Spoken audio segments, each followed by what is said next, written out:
Olá, turma! Hoje a gente vai estudar sobre o sistema digestório.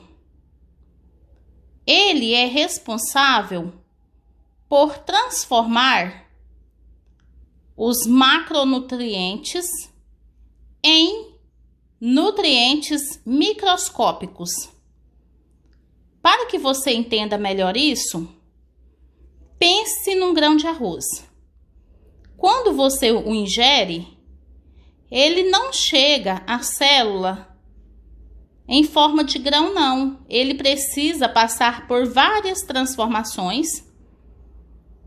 Transformações estas que a gente chama de digestão mecânica e digestão química, para que chegue até a célula na menor parte possível, de forma que ela possa absorver o nutriente desse grão de arroz, por exemplo. Lembrando que a célula precisa de energia para trabalhar, e essa energia é obtida através dos nutrientes. Olha, importante a gente saber que os nutrientes chegam até as nossas células por meio do sangue. Então, vamos compreender agora,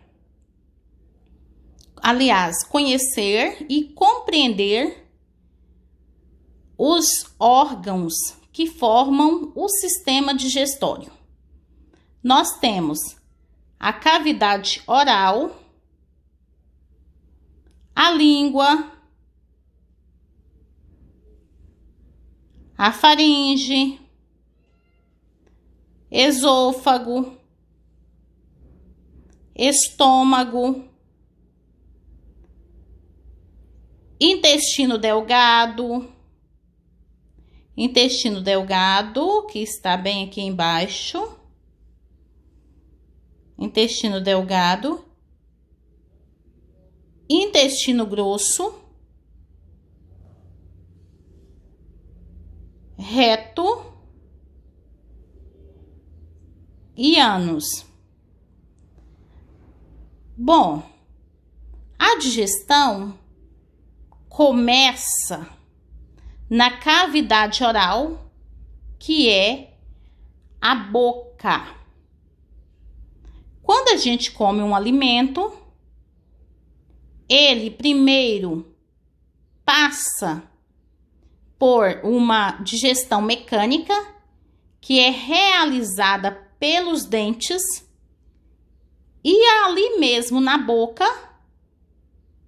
alguns alimentos, os que contêm amido, já começam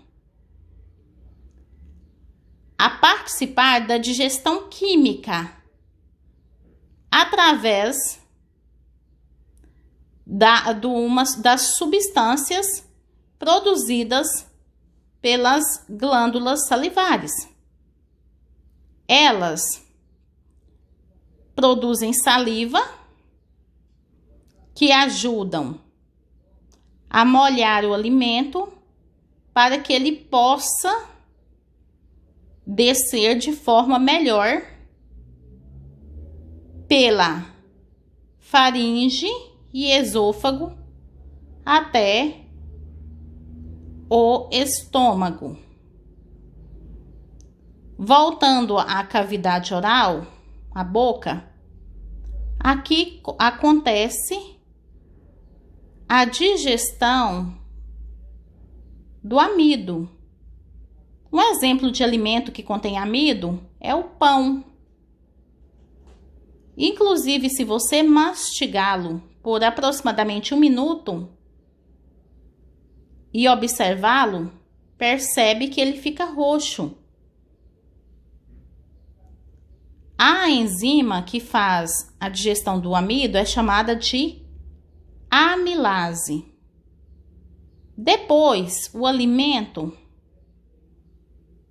também recebe a participação da língua nesse processo. Ela já começa a ver, né, se o alimento está agradável ou não. Após passar pela faringe, o alimento é enviado para o esôfago. Isso porque ao lado aqui, próximo à faringe, existe uma outra cavidade que é a entrada para a traqueia. Mas o alimento não vai para a traqueia porque na sua entrada existe uma cartilagem chamada epiglote que não deixa que ele entre lá. Porque se entrar, a pessoa engasga por falta do ar que não consegue chegar aos pulmões porque a traqueia foi bloqueada pelo alimento.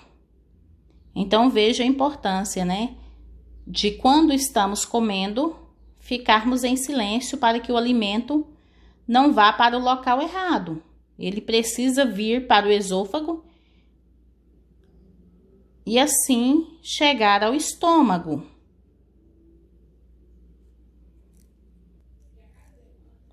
O alimento, ao ser triturado pelos dentes e misturado à saliva, forma o bolo alimentar.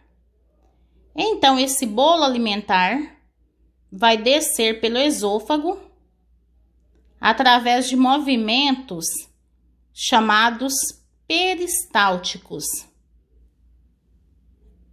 Chega ao estômago, que também realiza movimentos peristálticos, assim como os intestinos. No estômago, o alimento é digerido por um ácido chamado clorídrico e por uma enzima de nome pepsina. Essa enzima digere proteínas. Aqui, o alimento já sofre mais uma transformação química e recebe o nome de quimo. Lembrando que esse ácido é muito corrosivo, ou seja, a gente, na nossa linguagem popular, diz que ele rói. Na verdade, ele corrói, né? Ele corrói substâncias. Por exemplo, se for jogado a nossa pele, ele vai corroê-la. Aqui no estômago, algumas bactérias chegam com o alimento e elas são mortas pelo poder de corrosão do ácido.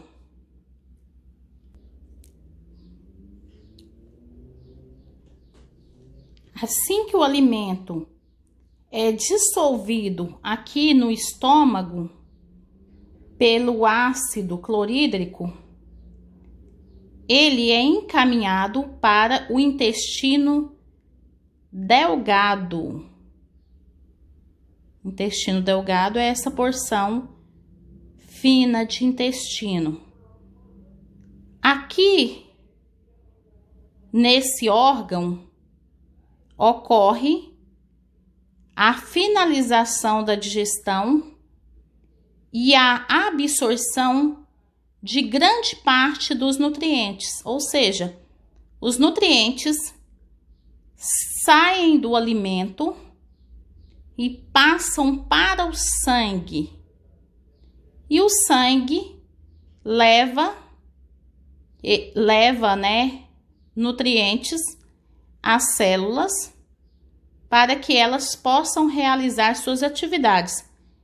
Porque assim como os nossos órgãos precisam ter energia para trabalhar, as células também precisam. Até porque elas são as menores partes de cada órgão. O intestino delgado é formado por 3 partes principais. O duodeno, que é a menor porção do intestino delgado, tem cerca de 25 centímetros. A segunda porção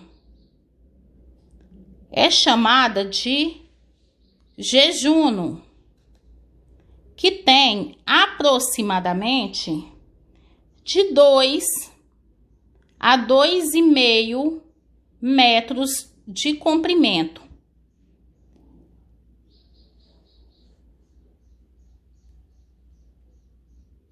A última porção do intestino delgado é o íleo. Última porção tem aproximadamente 3,5 metros de comprimento. No total, o intestino delgado tem cerca de 6 metros de comprimento. Aqui a gente consegue ver um corte do intestino delgado. Aqui é a parte de dentro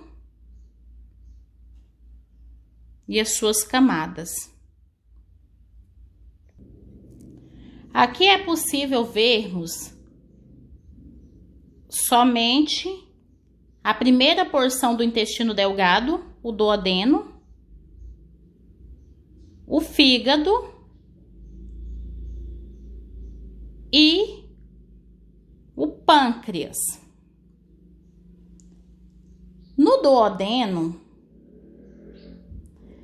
são secretados os sucos digestivos produzidos pelo fígado, pelo pâncreas e por glândulas do próprio intestino que atuarão sobre nutrientes que não foram digeridos lá no estômago, para que eles possam ser absorvidos pelo sangue e levados à célula. Aqui nós temos o fígado,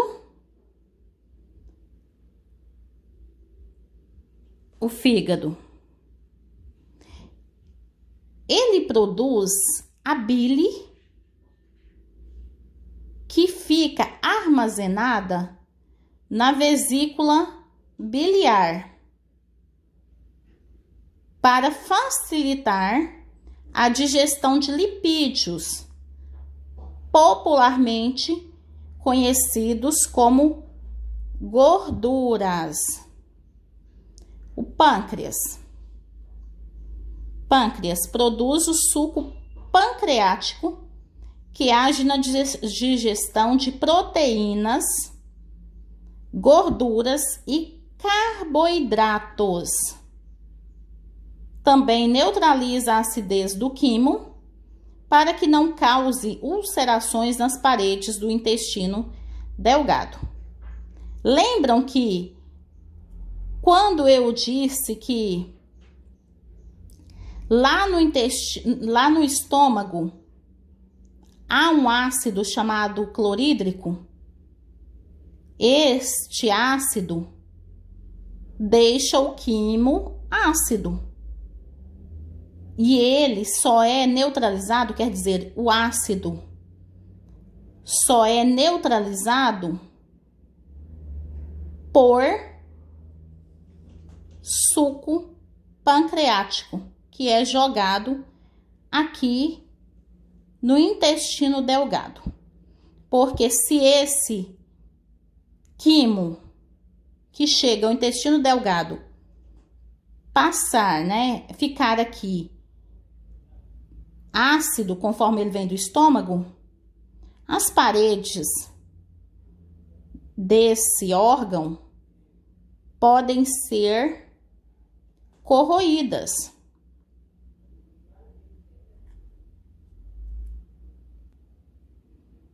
O próprio duodeno produz um suco intestinal que vai digerir proteínas e carboidratos.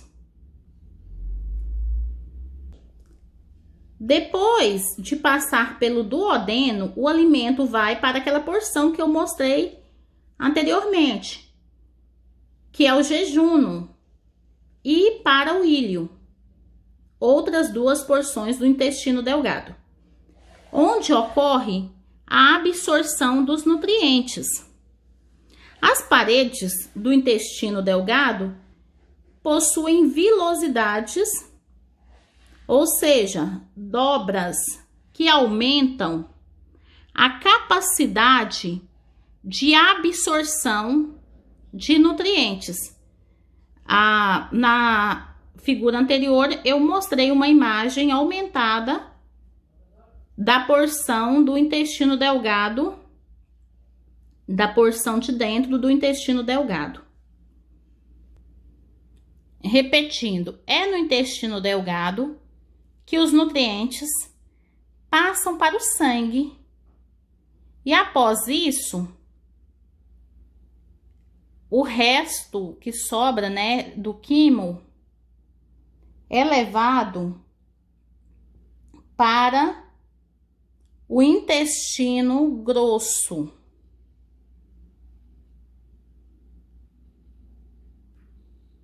E é aqui nessa porção do intestino que ocorre a absorção da água e dos sais minerais presentes nos alimentos. O intestino grosso tem em média 1,5 metro de comprimento. Aqui está também a chamada microbiota ou flora intestinal, que são bactérias que nós chamamos de benéficas. Elas moram aqui. Também no intestino grosso são formadas as fezes, que posteriormente são eliminadas pelo ânus. Então, cada órgão do sistema digestório tem uma importante função